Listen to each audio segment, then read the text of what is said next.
Military Broadcast Radio, the station that's giving veterans a voice. Find us on the web at mbradio.us. This entire military is one cohesive, dedicated force. And the threats to our nations, they don't sleep. They're watching our every move. Iran, Russia, China, North Korea, ISIS, Al-Qaeda. They may be watching this right now. Our military should not be mistaken for a cable news gabfest show. We don't care what you look like. We don't care who you voted for, who you worship, what you worship, who you love. It doesn't matter if your dad left you millions when he died or if you knew who your father was. We have been honed into a machine of lethal moving parts that you would be wise to avoid if you know what's good for you. We will not be intimidated. We will not back down. We've seen war. We don't want war. But if you want war with the United States of America, there's one thing I can promise you, so help me God. Someone else will raise your sons and daughters.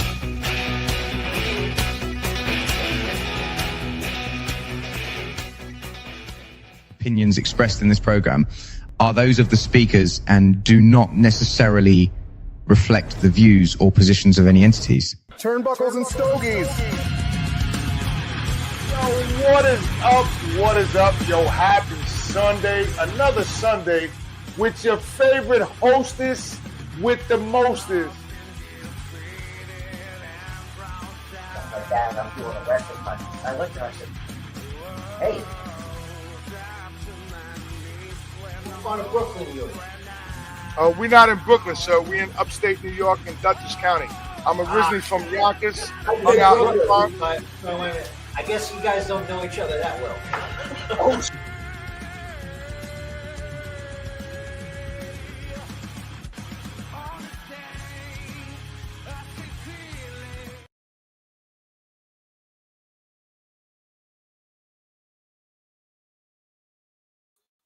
What up, everybody? It is your favorite podcast, Turnbuckles and Stogies. yo. It is another Sunday here. We are live, just chilling out, hanging out.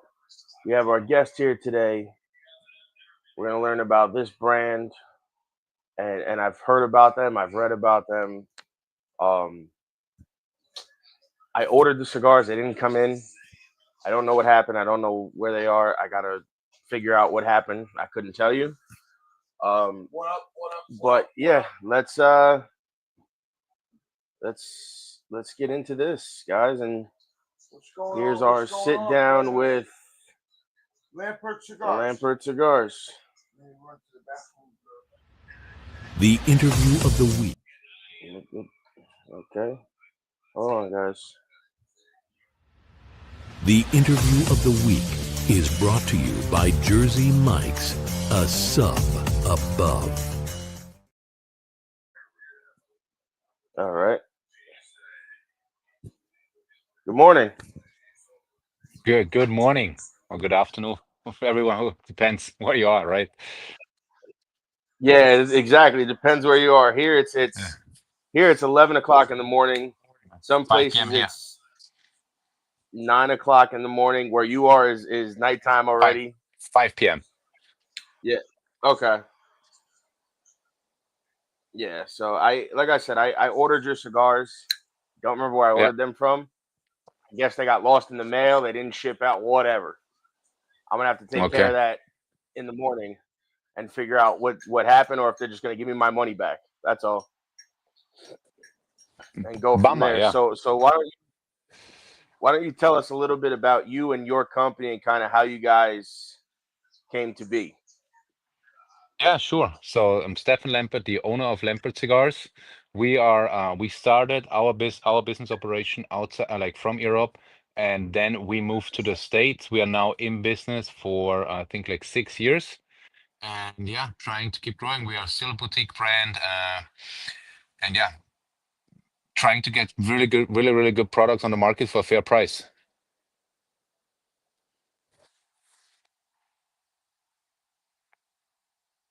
So now I've heard a little bit about you. And most of the I've heard stuff about you from a couple of other people who have smoked your cigars, and the biggest person I've seen that I learned a lot about you from is Sir Louis So Louis Hunter, yeah, he's from my Austrian brother. Hunter. Yes, Yeah, yeah, he's my Austrian brother. He's yeah. half Austrian. Oh, is he? Okay. Yeah, Yeah, like me. Yes. I've learned a lot about your brand through him from the promotion and everything else that he does. Mhm. What up? Yes. I'm just reconnecting the Wi-Fi. What's going on? I think there's some connection issues, right? Yeah, it was running a little slow on my end, so I had Yeah. to fix it. That's all. So, tell me how you got into doing your own cigars.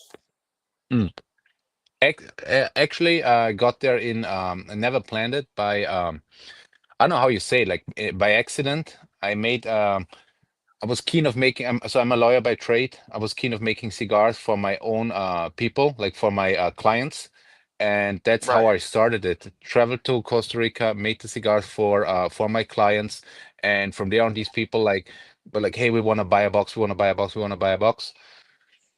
Yeah, I couldn't do it because it was just for private for my law Right. office, and and from there I got approached from the Austrian importer or distributor, and that's when we started, and all the other countries started reaching out, and then we got bigger and bigger and bigger. So now you guys have your own factory, or do you just partner with different factories? Yeah, we partner up with different we don't have our own factory. It would be too much headache for me. So yeah, no, we just partner up. We're very transparent. We don't have our own factory, but we're very good business partners. They produce amazing stuff for us. That's how we do it. Okay. Now, because I used to work with a company, and we partnered with the factory as well.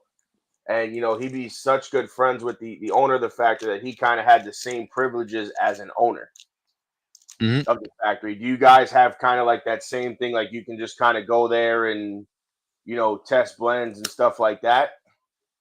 Well, I wouldn't say I have the same privilege as an owner because the owner is still the owner of the Right. factory.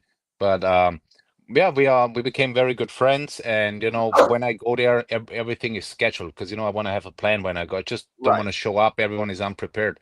No, everything has to be scheduled. Very Swiss, because that's how you plan it. So, how did you come up with the name? Name? It's just my family name. Super simple. Okay. Lampert. Yes, that's my family name. That's how I came up. And where are you guys located? We are located in Panama. Wow. Yeah. So now I'm doing my European tour. That's why I'm in Switzerland right now, traveling like the whole month basically to visit our business partners in certain countries. Okay. And now, do you guys have a big market over there? Because I know a lot of people say that the international market is great, but it's very hard to get into. Yeah, so I would say we are on the international level. We are, I would say, bigger than in the US market because we are in around 60 countries already. So yeah, for us, because we were we started everything from out of Europe. It's different if you start everything out of the States. You have Right. the American market because you know how it works, and you have the European market. You know how all the other market works basically. Right. No, because I always ask that question when somebody like yourself says they're in that market, because everybody says that if you can get into the European market, it's great for you, business wise, because it expands your reach, but it's also very hard to get into as far It's very as yes. Yes, um you're right. It's very complicated like because of all the the different clearances and regulations. everything else that Yes. you need. And yeah, that's what everybody Yeah. says. The regulations are, the They're state very complicated. regulations aren't as strict as over there. Yes. So yeah, basically Europe is very complicated when it comes to cigars because at the end of the day, every country, even if it's a union, has its own laws when it comes to tobacco. So it's And now, do very you hire somebody specifically to like get into that market for you or to deal with that, or do you deal with it all yourself?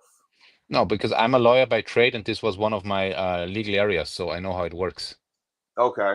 Yeah. I mean, so that's got to be a plus for you, you know, like you Mm. said, being a lawyer and having that be your specialty Mhm. area. It's got to make it a little easier for you because you know exactly what you're walking into when you start. Yeah.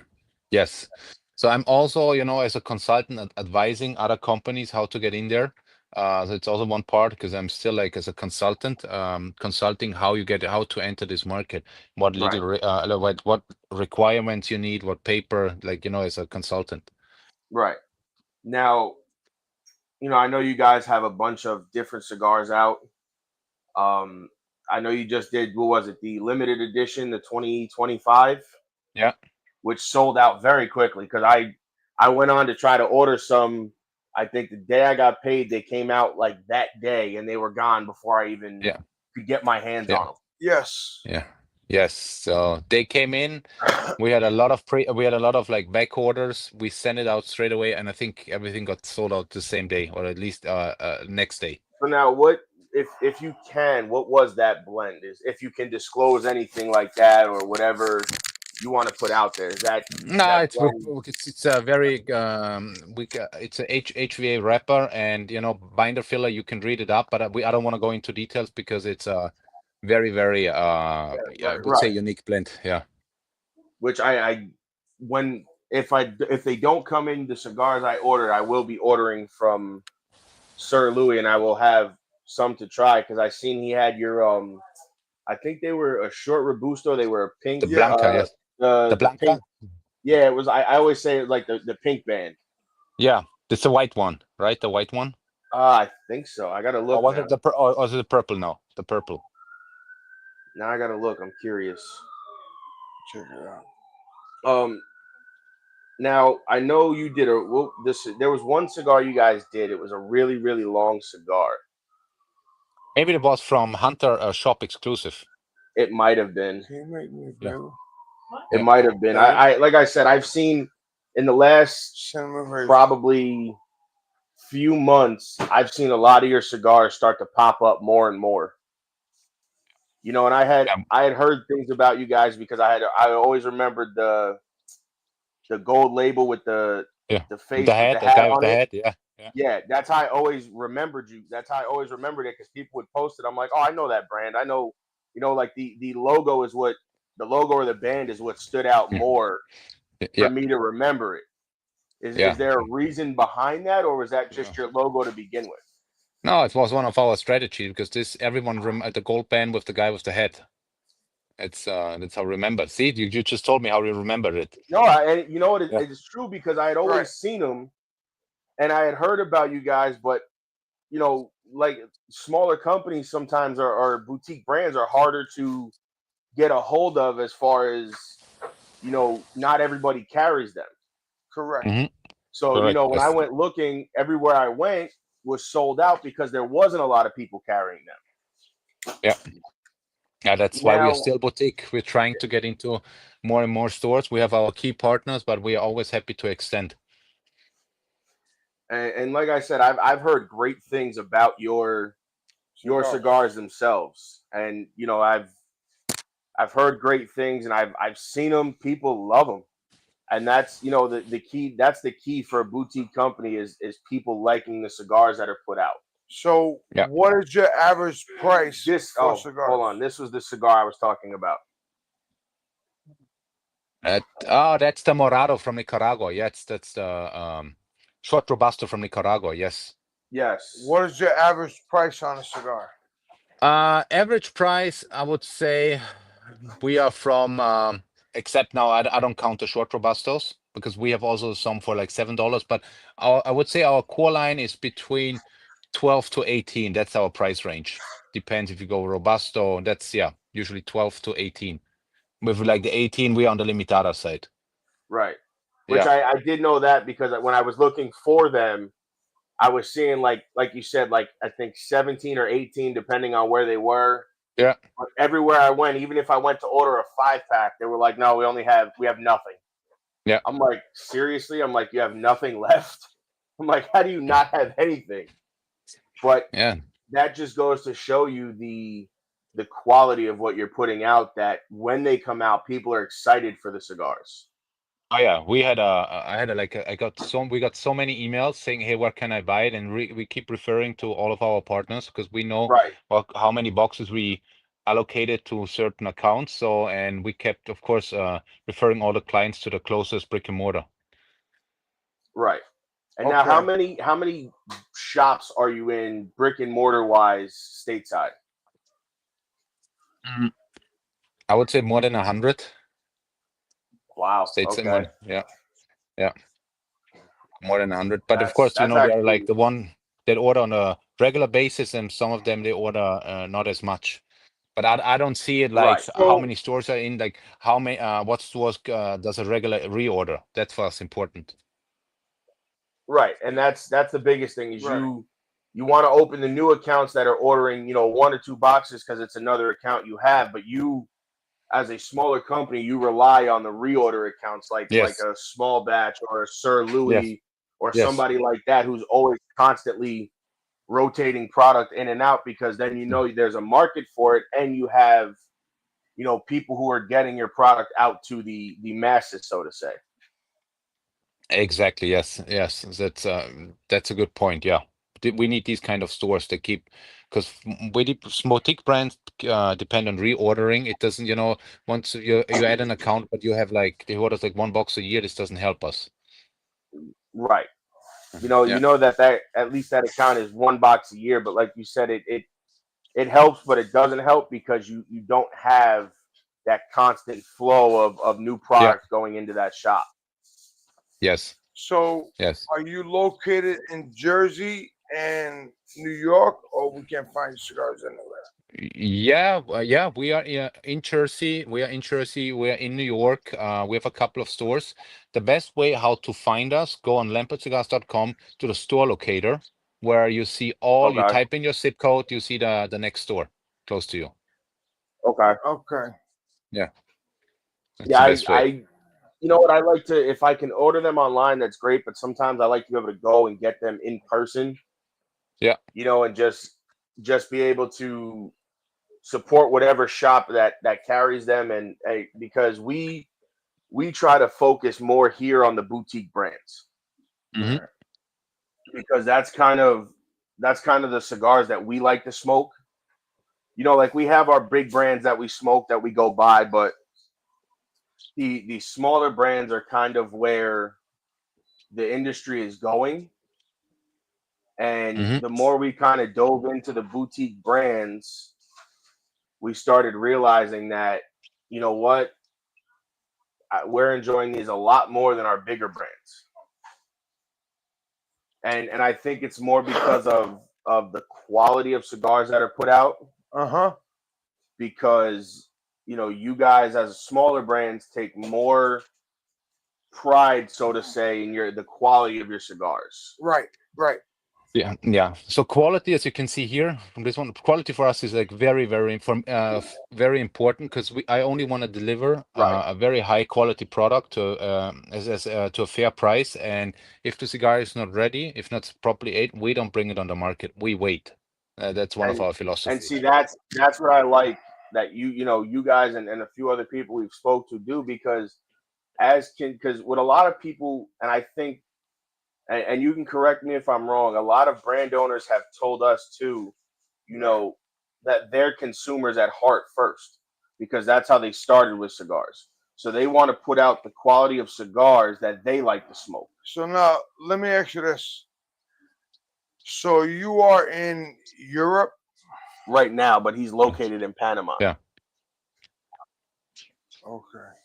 Now, what is, because I know a lot of people say, when I ask this, do you guys, like you said, obviously if it's not ready to go, it's you don't put it out. What, like, what's your I guess, Go to cigar. quality, like what's the quality control like for you guys? The quality control, working with the factory? because I'm based in Panama, I am usually visiting the factories like every 6 to 7 weeks to check on it. So that's how I do. I do the quality control in person. That's the best way. Go in there, random picks, check it, Okay. status. It's a problem. Absolutely, and that's what I've heard is, they guys like yourself, like Henderson, who owns his own factory in Nicaragua, or I think DR, I forget where it is. He said Yeah. the same thing. We like to go, even though we're there all the time, or like you said, every couple of weeks, even though I'm there, they like to go in and just pick from random bundles, let's just say the same cigar, Yes. and just see what's tasting right, what's not aging. He said sometimes we have to rotate. It depends on the cigar. Yeah. Exactly. Yeah. No, that's a very good way how to do it. Picking randomly. Now, what was the first cigar you guys ever came out with? That's our first blend was the El Gringo, made in Costa Rica. That was our first blend. How we entered into the market. Okay. Involved with the Don Patron, with to a Toro. And That and was our now first. were those Connecticut's, Maduros, Connecticut's. Because and at the have end you? of the day, if you look at the numbers, what are the most smoked cigars? It's Connecticut. At the It end of the is. day, it's not a Maduro. It It's. is, I and mean, I know in the States they love the Mexican San Andres, but at the end, if you look at the numbers, it's Connecticut. see, and I didn't. I've heard that, but then it's nice talking to somebody like you who's in both of the major markets and can kind of say, like, listen, if you, like you said, if you look at the numbers, you have more Connecticut smokers than you do Maduro smokers, Yeah, yeah, which is it's not a crazy thing to hear, because I can see it. I the more I kind of dive into doing this podcast and meeting people like yourself and everybody else that we've interviewed, Connecticut seems to be where a lot of the marketing lies, because a lot of people like yeah. that milder smoke. And what a lot of people are doing that we've spoke to, they're making Connecticut's, but they're not making them super light. When they blend them, they're making them to like a medium, like a mild medium smoke that Yeah. anybody can smoke and still enjoy it, whether you're a Maduro smoker, a Habano smoker, all that. San Andreas is what you like. You be able to smoke their Connecticut by the way it's blended, and I think that goes back to the quality of the factory and the blenders and the people that own the factories to be able to put that together. Yes. I mean, it also depends on what market you want to approach. So, if you want to approach the US, so our golden rule is, let's say, you have like a scale from 1 to 5. Let's say, Mm-hmm. yeah, in Europe it's a 3 out of 5. In the US would be like you always do -1. It would be 2 out of 5. Okay. That's how we see the pellets developing. The US, they can just smoke stronger cigars without problems, where other countries they can't drill. They don't, I mean, they can, but they like more the mild ones. Right. No, that's actually, that's kind of interesting to learn that that's that that's how some, like, obviously you guys judge the markets. If Yeah. it's that's actually pretty cool, because it keeps you kind of in line with what's going on, and you're able to, like you said, blend cigars for both markets. Yeah. Now, Exactly. what is the hardest cigar that you've had to blend that you guys have put out? Mm, that's I think the hardest one that will be coming out was the new Ocean Breeze. Okay. It's not on the market yet, but we will release it in September. Okay. I think that's one of the tough, because we already have the Ocean Breeze Robusto Grande, but to transfer that blend in a Toro Grande in a 56 by 6.5, that was a real challenge I to was make it just gonna happen. ask if it's a size wise thing Yeah. or what, because I know a lot of people say going from the Robustos to a Toro to a 660 and even a 770, Difficult. depending on what you want to do, is it difficult, because they try to blend the same cigar for that size, and it doesn't ultimately work out because you have to basically Proportions, rework. Yeah, you have to basically rework the blend to be for your size you're looking for. Right, Yeah. right. Exactly. So Yes. yeah, and now I saw you guys did the really long Connecticut cigar for Sir Louis, the The Limitada. Monte A. The Monte Yeah. A. Yes. What Yes. was it like? Because I've always wondered that about that long of a cigar. What was it like trying to make that cigar, blending, stuff like that? What was that like? Yeah, it was a challenge because of the ring age was small, and it's like kind of like a Lancero, the Monte A. That you have consistent burn, that like no construction issues, and you still want to have flavors on it with such a long cigar. That was a difficulty. I've always, like I said, those, and I know Lanceros are kind of. I know Lanceros are hard because it's such, like you said, it's a smaller ring gauge. Yeah. And a lot of people shy away from them because of the fact that the smaller ring gauge, and when the rollers do it, they can only roll a certain amount a day because it's such an intricate process. Exactly. Yes.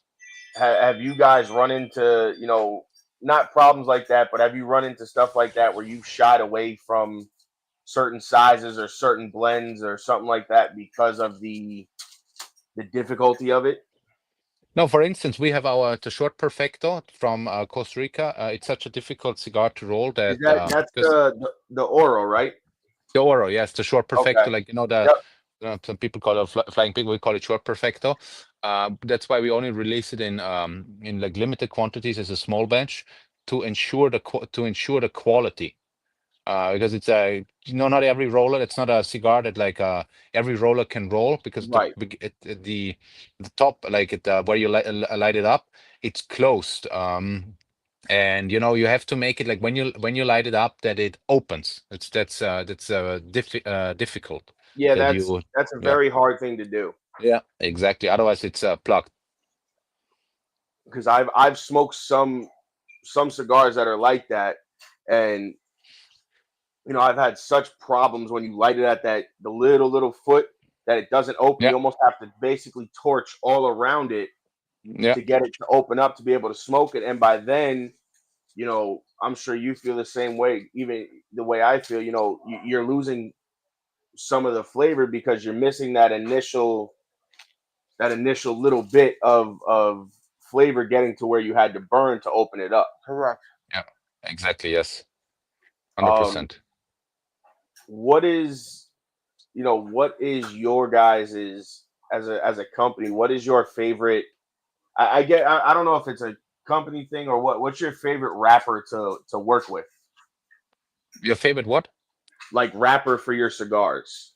It really depends. I mean, for me personally, I'm a Connecticut guy. I would say I would smoke more Connecticut than Maduro, but this is just my personal preference. But we work a lot with Connecticut, Habano, and when it comes from Nicaragua, we work with San Andres, especially when it comes to the US market. You have Right. to have a Maduro.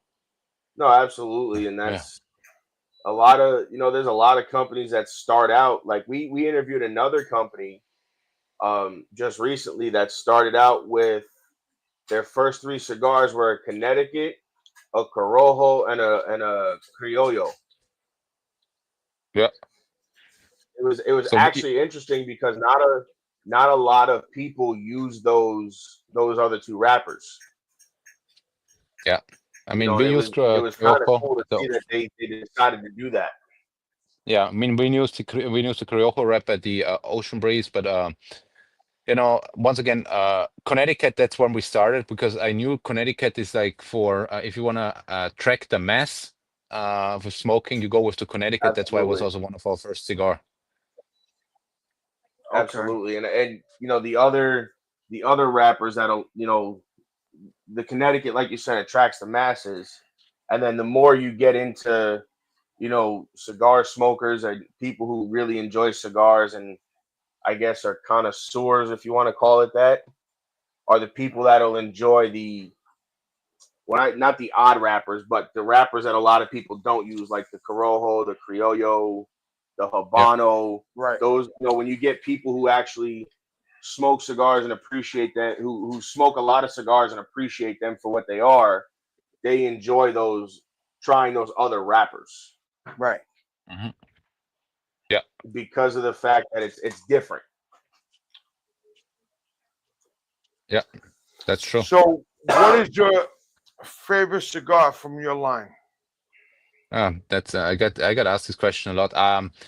I mean, it depends really on first of all, it depends on the day. It depends also on my time. So in the morning, I usually start with a small one, usually with a short Robusto or a half Corona. Then, after lunch, I go a little bit heavier with the Azul.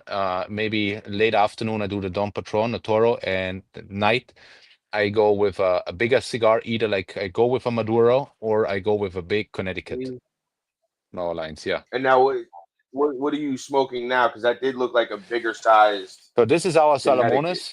This is our Salamones. This one. So it's a Swiss exclusive. Not available in the US, but we will release it. We will release a similar cigar as Salamones. Look at the construction, beautiful. I like that. That's beautiful. That's nice. Yeah, yeah. So that's a Salamones, it's a 58. That's what I'm smoking right now. Yeah, but it's also a test. Like I'm testing if this could work for the US market, and yeah. Right. Basically, what I'm doing, I test a lot of blends when I have time to see what tobacco can work, what project can come up next, because I have so many projects upcoming and in my head when I experience with tobacco, what works best for the market, for certain markets. So now, do you live over in Nicaragua and all of that? No, I live in Panama. I visit them. Panama is very close to Nicaragua and very close to Costa Rica. Basically, you're in 45 minutes by plane in Costa Rica, and around 1 hour and 15 minutes in Nicaragua. It's the hub of Central America. Yeah, I was gonna say you're perfect. You're in like a perfect area to be because, like you said, you're able to get to, both spots very easily and work with whatever factories you guys partner with over there, and having like you said, having a partnership with a factory maybe in Costa Rica and Nicaragua kind of, like you said, broadens your spectrum of cigars because you can get the more powerful tobacco. When I say powerful, the tobacco that has more of a spice to it from Nicaragua, and then the lighter stuff from like the Costa Rican side and over that way. I think I could be wrong. I don't know too much about the Costa Rican tobacco. It's always intrigued me to try to learn more about that. Yeah. What was it like trying to work with that? Oh, Costa Rica, the factory is amazing. They do an amazing job. So basically, at the moment, we don't use Costa Rican tobacco. We use tobacco from other countries, but it gets made in Costa Rica. You can say it's the origin of Costa Rica, but at the moment we don't have Costa Rican tobacco. Okay. Yeah. Okay. I've heard a lot of people are starting to use that now, and I don't know enough about it. I've had people ask me about it. I'm like, I wish I had an answer for you. So it's always interesting to hear when somebody like yourself works with a factory in Costa Rica. Yeah. Because it's a question that's starting to get asked a lot more now because a lot more people are starting to realize that Costa Rica has tobacco. Yeah, they do. They have tobacco, yeah. It's crazy because I would have never thought that. Yeah, I mean, Panama has tobacco. There are always countries you would never expect. I was just gonna say, it's the countries you think would never have tobacco either have the best tobacco or they get the best tobacco. Yeah, exactly. And that's what I've heard a lot is, it's the countries you least expect that produce such good tobacco.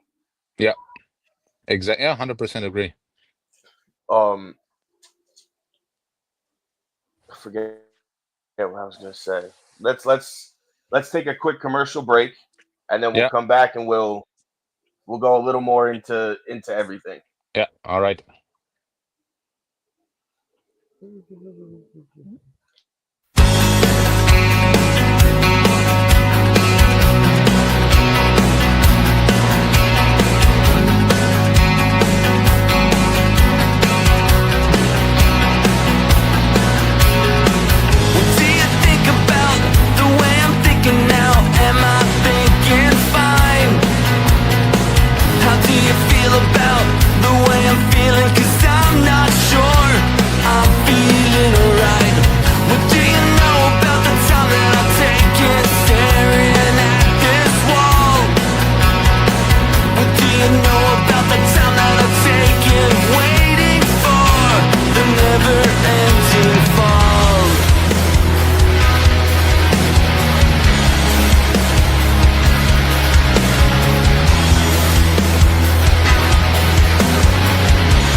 Yo, we are back. We are back. Yo, it's the host with the most, the big dog, Why are you yelling? the Vanilla Gorilla, and the That was in number my one ear, podcast Jesus.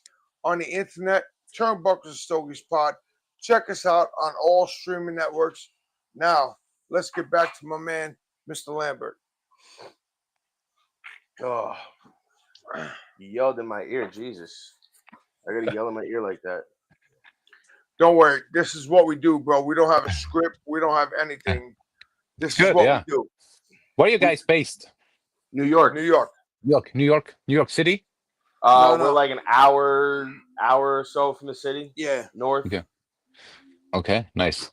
Yeah, it's not. It's perfect. There's, And you know, it's hard to get your cigars up here because we can't find them anywhere up well, here. they probably in Jersey we have a better shot, just not Jersey, up yep. this way.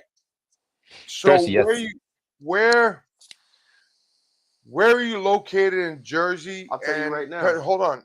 And Pennsylvania, and what's the price range of your cigars? So location, check out the store locator.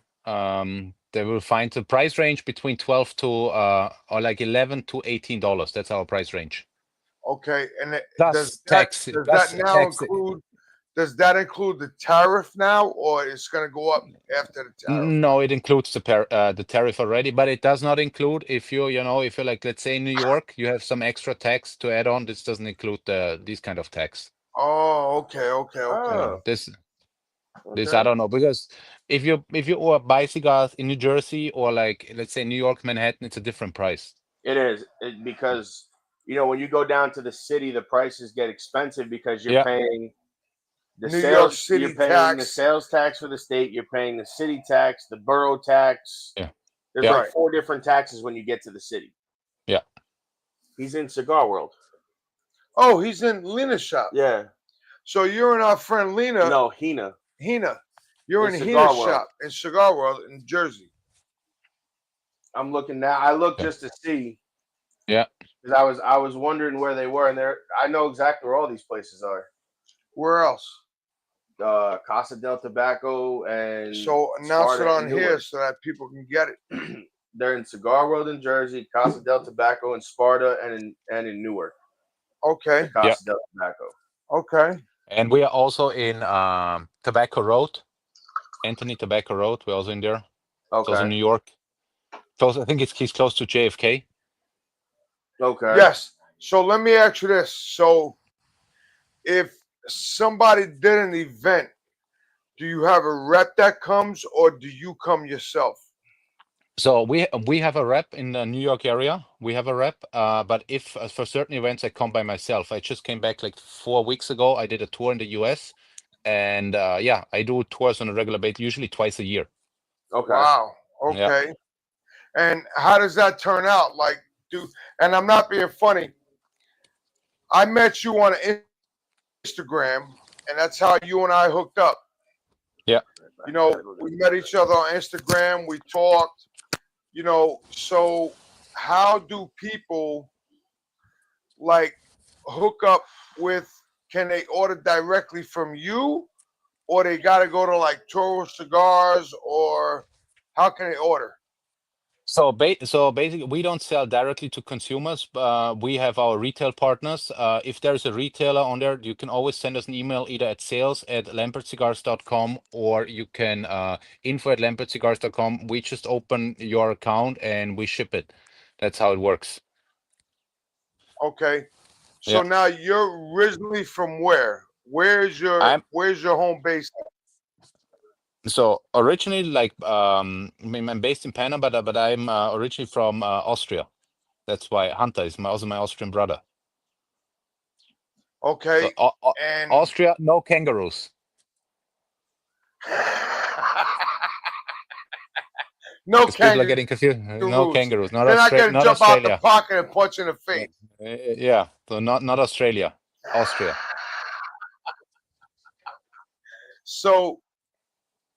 So how did you get in to the cigar business? Was your family in it for 30, 40 years? No. Because I know some guys that started their business and they have nothing to do with the cigar world, Like they just started smoking cigars. A couple of friends of mine opened their own factory, and when I say their own factory, they own the factory. Like they have to be there and do payroll and everything else. How did you get into it? So how I started, I made cigars for as a lawyer by trade. I made cigars for my clients when they smoked. So basically, I just had a house blend for my clients, and they were like pushy. They want to buy boxes. I said I don't sell boxes. I only have private cigars. When you have a meeting, conference with me, and from there, these people, my clients, keep pushing, and the import of Austria brought us in. He said, we want to bring you in. And from there, we started expanding markets over market. Okay, so you don't sell boxes. So how can somebody purchase cigars from you directly if it's not boxes? Is it bundles and how many? No, so basically we sell, of course, we sell only boxes. We only sell to retailers. We don't sell to consumers in the United States. We sell to retailers like Casa de Tobacco, Tobacco Road, all that you've just find to Cigar World that you find on the website. When it comes to Switzerland, we have our own little store, but we also distribute to other stores. Really depends from country to country. Okay.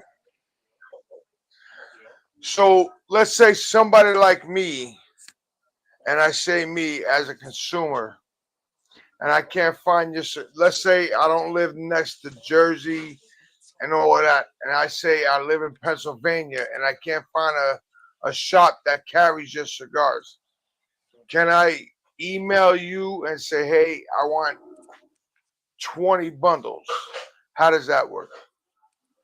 So if you email us, you ask us where you're based, we will refer you to the next store. If we don't have a store here, we will refer you to one of our partners that has also an online store. That's how we do it. But I also recommend if you walk in the store and you want to have that cigar, it always helps us if you tell the sales manager or the shop owner, hey, I want to have Lampert, can you bring this brand in? This helps us.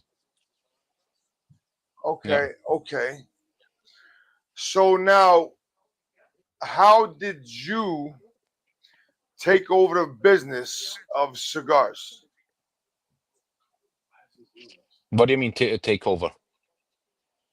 Like, was your dad involved? No. He fell into it by accident. Yes, exactly. Okay. Exactly, yes. And how is it working out for you now? We're doing great. We're doing great. We are now in more than 60 countries worldwide, including Europe, Wow. Asia, Africa, Australia, Canada, United States, South America, Argentina. Yeah. Wow. That's pretty good because a lot of guys that we know, I have one friend of mine. It's called Travel to Invest. Travel to Invest. He lives in Houston and he bought his own factory, him and his partner, and they are in Africa, China, Thailand, all those countries over there. And let me tell you, he's doing some business. So, I think what it is that honestly, Stefan, nobody heard of your cigars. I've heard of your cigars because I followed you on And Instagram. I've been seeing a lot of them come out lately though. Right. So Joey's seen a lot coming out. And a lot of people have been posting them, and I'd say it's gained a lot. I've noticed a lot more in the last year or so, year and a half maybe, that your cigars have started to kind of make the waves. So, like I said, I met you on Instagram. We follow each other. You had me on the other day, and I asked you to come on, and you came on, and I appreciate it. Sorry that we don't have the cigars, but no problem. Like I said, I'm gonna take care of that. The post office is messed up because I retired from them, and they are the most messed up service in the world. Next time I know to just order from somebody that. Look, he's laughing. Next time I know exactly who to order from because I always get my cigars when I order from him, and that's Sir Louis. Yeah, Sir Louis, yeah, very good guy. I order street meat from him. Oh, nice. when they do the street meets every Matter of fact, month. I gotta call him and pay for the So box that I got. I know I get my cigars. I know I get them early or on time, and I never have to have an issue with them getting lost. Nothing like that. You know, Sir Louis wants to come on with us. Yeah, I sure. just gotta set a date with Hunter. I'll do it. I'll take care of it. You know what I mean? But I appreciate you coming on.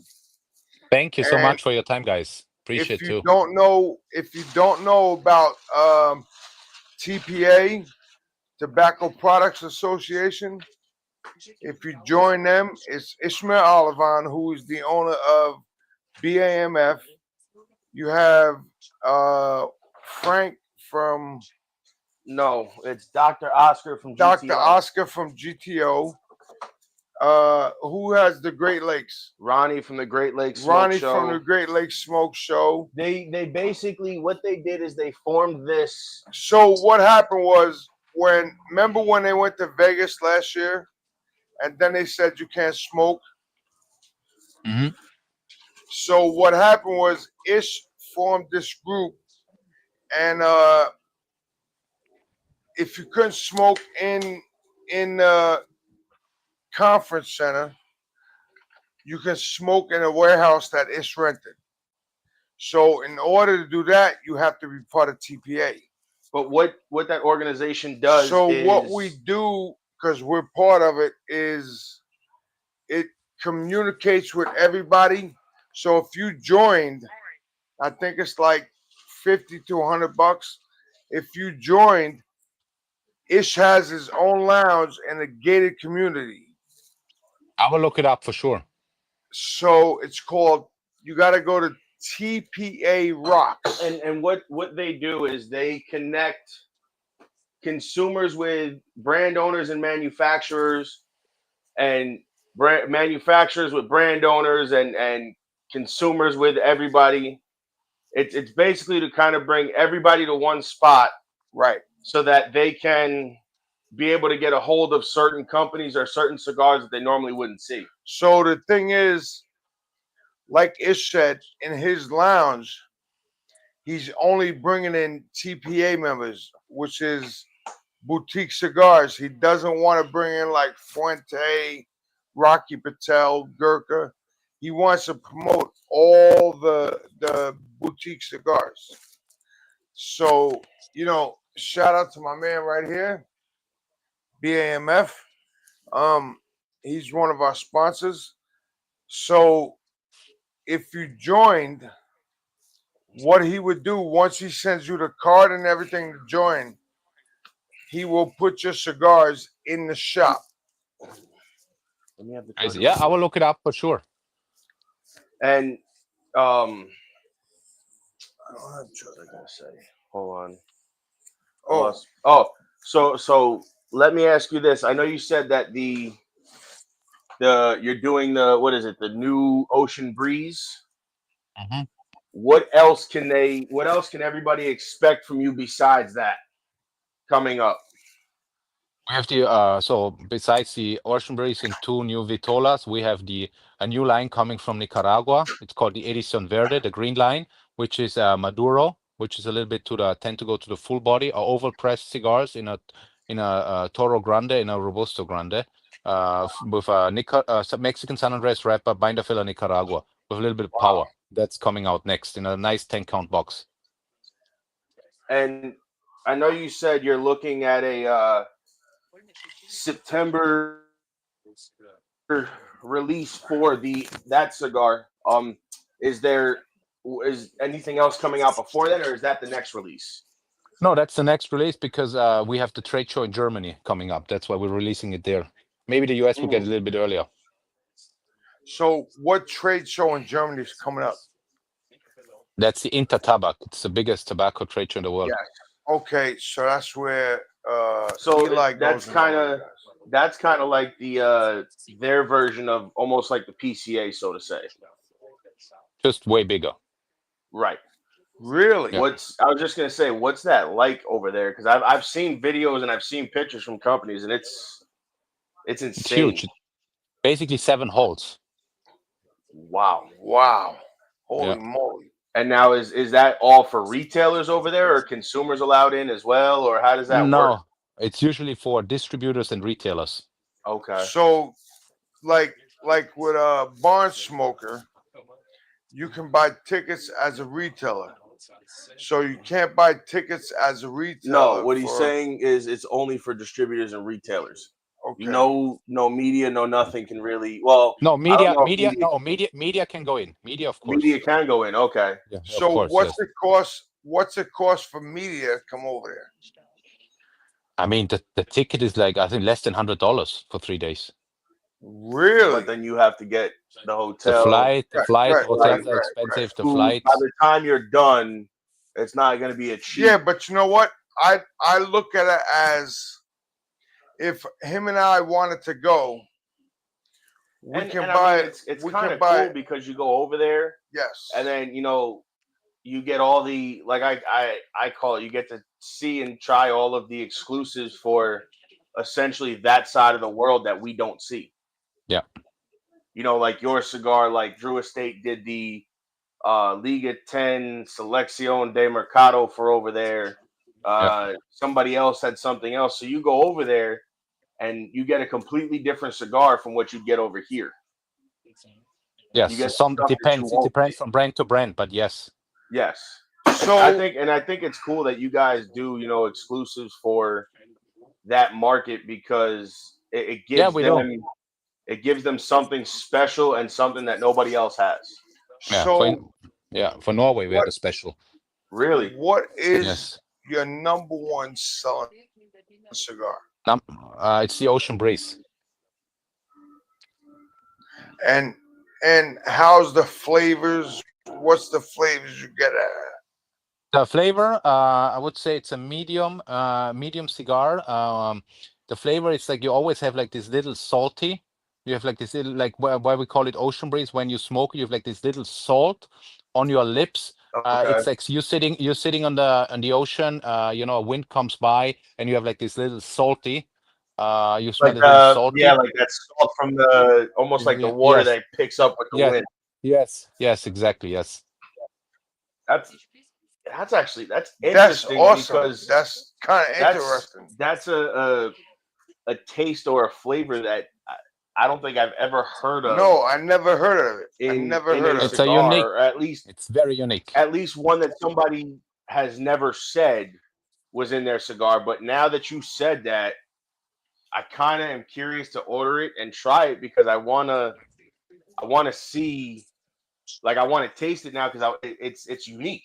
It's something I don't think has ever been done. So now the thing is this.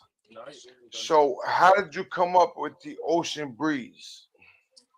It's the blend, and that's why I gave it the name when I tasted the tobacco. I was like, oh, this reminds me seating on the ocean and have like this wind, like with the ocean, with this little salt. This is like tastes like an ocean breeze.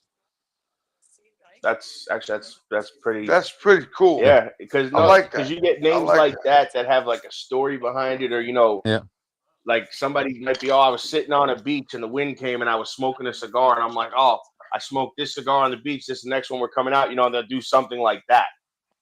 But it's the fact that, like you said, you smoked it and was like, oh, this reminds me of this, and this is what you think about it. It's like, it reminds me of this.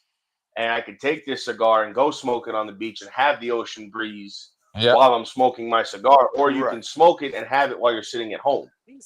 So exactly, yes. What is your favorite go-to cigar as a cigar owner? I would probably, it really if I'm on the Connecticut side, I go with the Dom Patron. If I like the Criollo side, I go the Ocean Breeze. If I'm on the, it really depends on my mood. Because, if you smoke, I don't know, if you smoke like 100 Dom Patron like every day, sometimes you get tired. The interesting part is like having, a mix. You cannot smoke like, you have like your 5 favorites, I would say. And then I have the Azul from Nicaragua if I want to have something a little bit more strong. Or if I want to have like strong from outside, I go with the Morado, the short robust that you had from Hunter. Now, what I was looking at that. What made you do the 3 3/4 size instead of like a 4 1/4 or something like that? What made you come up with that size? That's we had a box. It was easier for us to make that box. That was the main reason. Otherwise, we would have done 4. Yeah, No, yeah, it just I was looking at the like the details of it because that's what I was gonna ask when he said you were coming on. I'm like, oh, let me ask this because I'm curious because I'm always curious to know why somebody does like something like that, or they'll do like 5 1/8 by 52 or 5 1/8 by 60. Like I always try to figure out, is there a yeah, reason for that? Was there like a yeah. specific So, and like one number other behind reason. it? Yeah, one other reason was with the short Robusto. This short Robusto, it's not a real big move in the US because at the end of the day they are a bit expensive because you pay the same import duties on a short Robusto and a Toro Gordo in the US. It's the same price. So these short Robustos are made for countries where they get taxed by the gram of tobacco. These are like especially Oh, and for okay. countries where it's very cold. For instance, in Norway, it moves like hell, and they get taxed per gram. So we have to the shorter That's the crazy. less tax you pay, or like in a certain country where you Oh, really tax you by the gram. So and now, those sizes in the States are also starting to become a bigger thing too, because people grab them for quick half-hour smokes if they Yeah, only have that amount of time. dog walker. Yeah, I mean, I like those cigars sometimes. Like I like the 4x60s or the 4x58s. Yeah, The smaller, bigger ring gauge cigars sometimes for me are just like you said. It's either a dog walker, it's a quick smoke. I'm running out to the store to go do something. I'm running to do this. right, I'm gonna right. be in the car. I have the time. Let me just smoke something. And that's kind of where those, or maybe a Robusto, come in, depending on the, like you said, it all depends on the time. yeah, exactly. It really, yeah, it really depends. So for us, these short robustos are especially made for countries where you get taxed by gram, and you don't want to make it too long because then it has Right. more tobacco in there, then you pay more. That's So crazy. I let me still ask can't you believe that this. there's countries that tax by the gram. Yeah. So with your cigars, you tax by grams. So what does a box No, by he doesn't gram tax cost? by gram. No, I know. The country Right, it goes I Yeah. to understand. taxes by gram. Yeah. So what does it tax by gram? I think what So he's asking is like it if they were depends to for go to Norway and buy it, so in or Norway, what something I like that. understood, the short robusto in the US is around, I think, with average around $7. Yeah, $7, I would say, between like I don't know, 6 to 8. That's in the US. Sometimes 5 if you get a deal. In Norway, this cigar costs you $18. Holy wow. shit! And that's because they're taxing by gram. Yeah, I'd Wow. be scared to see what like like the Montea that you guys did for Sir Louis, or the 660 or 770 would cost yeah, over or there, the because 4x62. That's the short perfect with 21 gram. This will probably cost in Norway like $40-$50. that's insane. Holy Yeah, shit! And just think that cigar is about this big. Right, Now right, yeah, just right, yeah, right. imagine what that would be if it was the Sir Louis A, or a 6x60, yeah. or even a Toro size. 6x6 Right. is going to be very expensive. Yeah, That's what I mean. Like Holy moly! just that's So why I pose it that way, because that cigar that you're talking about is this big, yeah, and it's yeah. over $40. Now just imagine one that's this big. You're looking, like you said, so expensive. It's and like I didn't know that taxing by the gram in countries right, was a right. thing. I think this is just crazy. It's my personal opinion. It's It, crazy taxing by it is, gram. because it's like they want the business, but then they want to overtax you to make Yeah, you not want to buy. yeah, And yeah. it's Exactly. like and that's kind of where New York is too. Is like they want the business for We the went from tobacco. 50% to 75 Yeah. and a half That's percent. good. Yeah, That's now I think crazy. it's like, I think they just signed a bill, or they were trying to raise it to 125%. Like if And we were to get your cigar here in New York, if it costs as a wholesaler, it costs them $3 for the cigar. They have to now pay 75% on top of that. So it'd be like another 250 that they're paying. So that cigar is now $6 before it hits their shelves. now they got to charge $10 to $12 to make the money back. Yeah, crazy. And I only learned that because we did a podcast in a shop up by us, and he explained to us about had a Fratello because they had a deal that day, so they gave us one to smoke. And I was like, holy crap, $17.50. He goes, yeah, well, it costs $8 for us to get the cigar. We got to pay the 75% tax. That's another however much, and then before it hits our shelves, it's like $12, and now we got to pay another. We got to charge you $17.50 to be able to make the money back. I'm like, holy crap. Yeah, I'm really like, depends from state to state. Not every state is like Florida or Texas. No, I can't get that lucky. Even Jersey or Connecticut, because people ask me, how do you, because I get this a lot, and it pertains to the same thing about the taxes. How do you avoid paying the New York tax? I said, well, I don't. I said, but what I do when I buy my cigars is I go to Jersey or I go to Connecticut. I said, where I can get the same cigars I would get here, just at a cheaper price. I said, I'm not avoiding the taxes in New York because I buy in New York too. Yeah. I said, just when I go to Jersey or Connecticut, I buy a lot more. Yeah. For what I'm going to pay $300 for in Connecticut, I'm going to pay like $500 here. Yeah, I'd rather go there and spend the $300 and buy an extra box. Right. And essentially buy an extra box, or, like the shop I go to, the owner, he'll take care, like the other day I spent almost $200, and he had an event, and I hadn't smoked one of their cigars in a long time. And he was just like, here, you spent enough, like, here you go, let me know, smoke it. I was like, okay, cool. Thank you. Like you go to shops like that where they might have had an event there, and you buy that cigar, and they're still kind of essentially running the event up until the next one, which is the next week.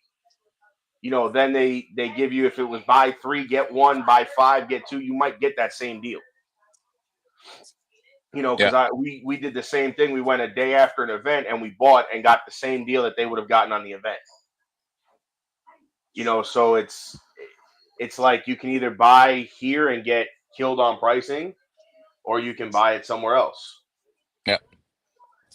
True.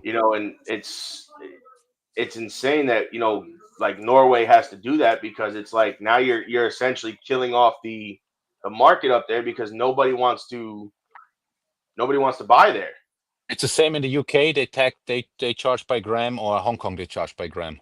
Wow. So now let me ask you this, because I heard this. Somebody had mentioned China's starting to make their own cigars now. Yeah.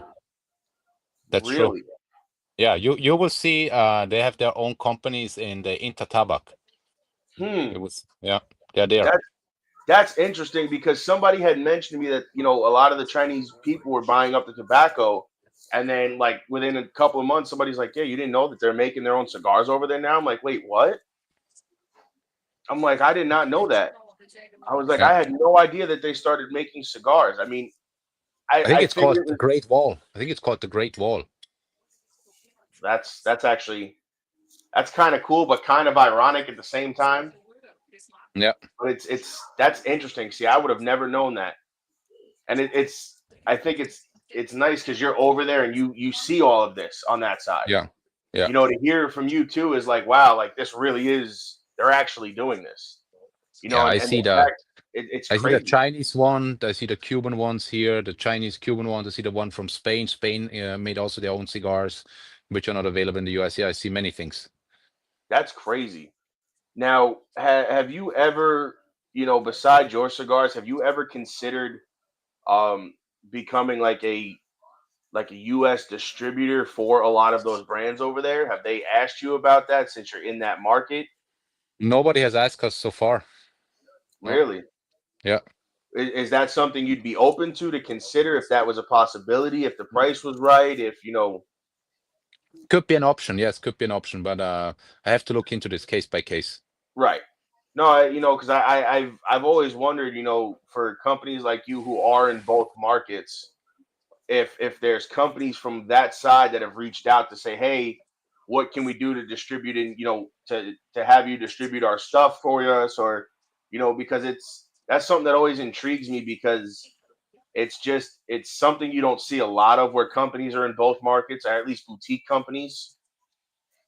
Yeah. And then it's like, well, what if, this person wanted this person to distribute their cigars? Well, how does that, somebody says, well, how does that work? I said, I don't know.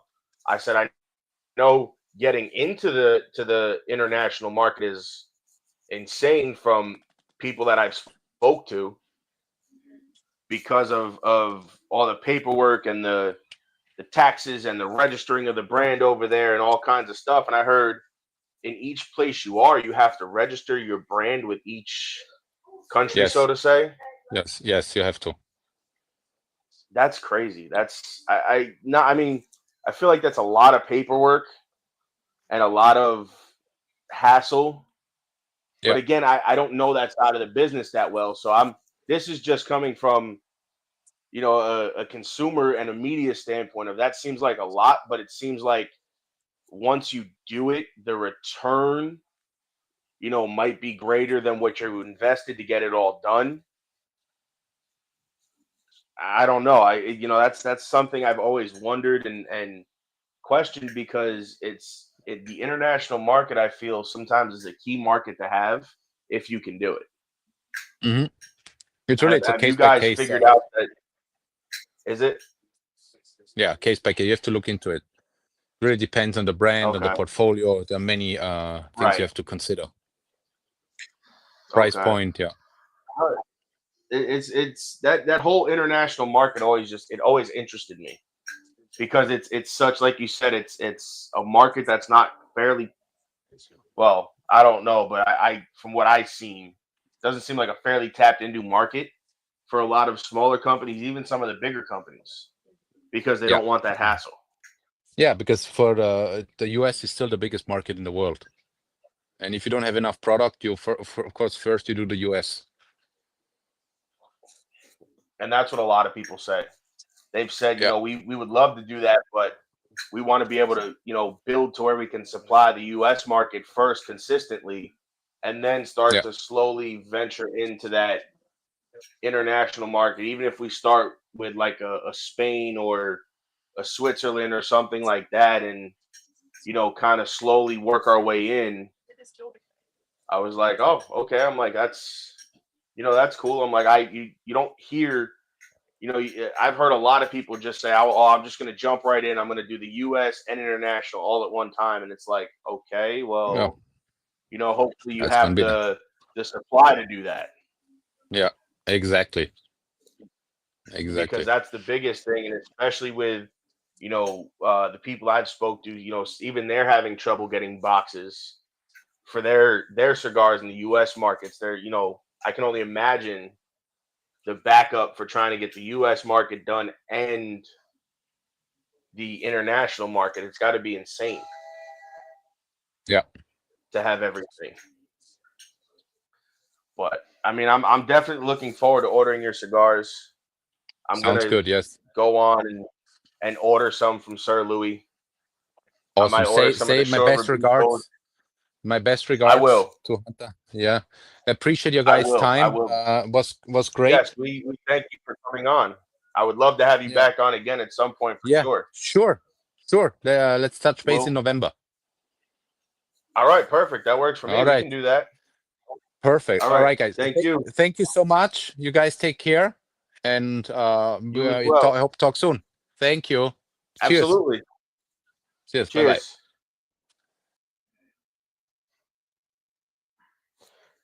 There you have it, guys. That was Stefan Lampert of Lampert Cigars, who we will have back on in November, hopefully with his new cigar, and I will make sure I have those in hand. But go get yours. Follow them on Instagram at Lampert Cigars. Go pick yours up from any retailer that's on their retail list. If you want brick and mortar, they can point you to online retailers as well. So go follow them. Go out of your way to do that. I'm very intrigued to smoke their cigars. That Ocean Breeze sounds delicious. Also, we got some stuff coming up. Stay tuned for that. I'm in talks hopefully this week to have some stuff ready to go. You guys will be the first to know when it happens. You'll enjoy it. You got the TNA Slammiversary pay-per-view tonight. Go watch that. Because you have the TNA Championship on the line in a three-way match. Trick, Joe Hendry, and I believe I forget who the third guy is. I'm sorry. You have the tag team match with the Hardys for the belts. Let's see. You got the women's title, I'm sure, is on the line. I haven't looked at the card, guys. I apologize. But I guess the main attraction of the night really for tonight is the fact that the house that was built on the back of this man returns. He finally returns home. AJ Styles returns to the house that he built. TNA Wrestling. I don't know where they're going to go with this. I don't know what they're going to do. I want to watch because I want to see. Growing up, TNA was kind of the alternative WWE, and it was actually fantastic. I'm glad to see that they're finally getting back to where they were, having to put more seats out. Whoa, hello. What the heck is going on over here? We're having some technical difficulties, guys. He does seem like a very nice guy. He does, and he's very knowledgeable. And the fact that, he was a lawyer by trade and dealt with, the international tobacco market is kind of cool for him and good because he already knows what he's walking into when he gets to that market and he's got to do something for it. So he already knows, and that's a big plus because that's something a lot of people don't know. But I'm very curious to try that Ocean Breeze. I can't lie. It's intriguing me. So I'll be picking some of those up for sure. But remember, he's got his new cigar coming out in September. So hopefully we'll have him back on in November and we can talk about his cigar and hey, where that's going to go, what else he's got coming out after that. But I mean, listen, this is, I'm hoping things that I have lined up this week, we can pull through. And if it happens, you guys will be the first to know. And I expect all of the local people to come out and watch because it'll be interesting and it'll be fun and you'll enjoy it. If I can make it work, if we can get it settled, then the second you guys know, I expect tickets to be sold because I know you guys will do.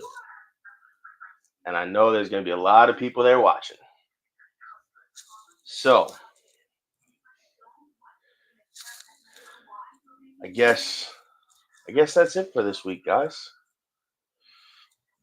We don't have a guest next week. First week of August, we have Church of Tobacco coming on. He'll be with us in person. We'll be smoking his cigars, hopefully talking about his book. But yeah, I mean, you guys should be very excited for that one. Hopefully, if we iron things out, next week you guys will have some stuff for us. Everybody's been asking questions about when is this, when is that, when is this, when are we going to do this? Hopefully I have some dates for you next week or this week, if I can iron them out with some people. And I don't want to give too much away just yet. I don't want to get ahead of myself. Because if things don't work out and I tell you guys what I'm doing and things don't work out, then you can be like, damn, I was looking forward to that. So I'm just going to leave it at the fact that if the dates work out, then you'll be excited. You can come see us, come hang out with us. And then,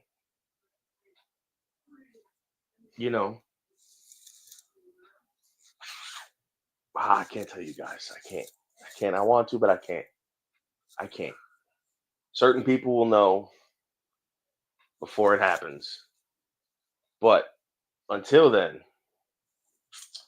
it's been another fun episode of Turnbuckles and Stogies. And we will see you guys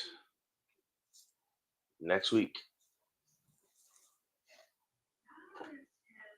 Ladies and gentlemen, thank you for tuning in to Military Broadcast Radio. As we wrap up today's show, we want to remind you that the podcast of today's episode will be available right after we go off the air.